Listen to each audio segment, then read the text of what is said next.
क्या ताको महसूस थी ना पे कि क्या तुहाडे वजूहात हैं अज तुसां क्या सीखिया वे मेरे कल्याण ते पहले तो तुहाडा शुक्रिया तुसां टाइम दिते। मेरा नाम मोहम्मद यूनस है। मैं बेसिकली डीजी खान जिला तहसील कोट छुटा ते बस्ती शेरू जदीद हयाती होगी जी मैं उड़ा दा ते 2021-22 दी मेरी डिग्री एंड सही है बीएस दी। उस तो बाद मैं इत्थे आ गया मैं आया बेसिकली सीएसएस ते पीएमएस करना। ठीक है क्योंकि एक बंदे दा गोल होने भी मैं ब्यूरोक्रेसी वाली का क्योंकि एसीडीसी को देख के ना उस तो बाद यूनिवर्सिटी ਦੇ ਵਿੱਚ ਪਤਾ ਲੱਗਾ ਵੀ ਸੀਐਸਐਸ ਪੀਐਮਐਸ ਕਰਕੇ ਬੰਦਾ ਏਸੀਡੀਸੀ ਲੱਗ ਸਕਦਾ ਜਾਂ ਸੀਐਸਪੀ ਲੱਗ ਸਕਦਾ।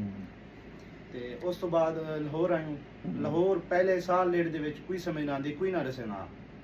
ਉਸ ਤੋਂ ਬਾਅਦ ਇੱਕ ਅਕੈਡਮੀ ਜੁਆਇਨ ਕੀਤੀ ਹੈ ਤੇ ਉੱਤਾ ਪੜ੍ਹਨ ਗਿਓ ਉਹਨੇ ਪੜ੍ਹਾਇਆ ਹੈ ਲੇਕਿਨ ਜਿਹੜੀ ਚੀਜ਼ ਸਾਡੇ ਵਿੱਚ ਅੰਦਰ ਲਾਇਕ ਆ ਜਿਹੜੀ ਚੀਜ਼ ਦਾ ਇੰਗਲਿਸ਼ ਐਸੇ ਸਭ ਇਸ ਤਰ੍ਹਾਂ ਦਾ ਨਹੀਂ ਨੇ ਪੜ੍ਹਾਇਆ ਜਿਹਦੀ ਵਜ੍ਹਾ ਤੋਂ 2023 ਕੋਲੋਂ ਘੇਨ ਕੇ 2026 ਦੀ ਹੁਣ ਅਟੈਂਪਟ ਹੈ ਮੇਰੀ जुम्मे वाली बार मेरा इंग्लिश का पेपर है ऐसे था।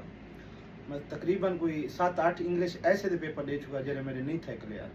अच्छा 7-8 पेपर तोरे इंग्लिश ऐसे दे पास नहीं थे। एक उन्हें दे सीएसएस ते पीएमएस दे भी हैं लेकिन उस तो बाद वन पेपर दे भी पंजाब पब्लिक सर्विस कमीशन ऐसे गिनना पाएगी।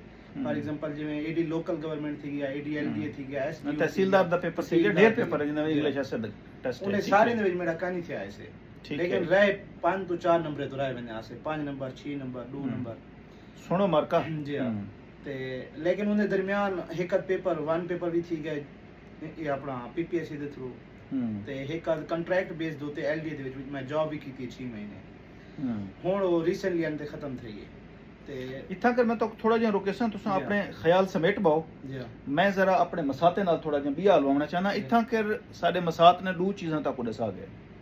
नंबर 1 कि अकेडमी भी ज्वाइन की है ने लाखां रुपए फीस दे दिते उसने कितने पैसे दिते हैं वे उस वाले कंपलसरी दे जरे मेन कंपलसरी अनु ने कोई 67000 जी सिर्फ कंपलसरी सब्जेक्ट पढ़ने हैं ठीक है ते हज़ारों रुपए फीस है आजकल तो मैं सुने में 1 लाख प्लस है जी 1.5 लाख प्लस है 1.5 लाख प्लस है दो कंपलसरी ऑप्शन मिला के ठीक है।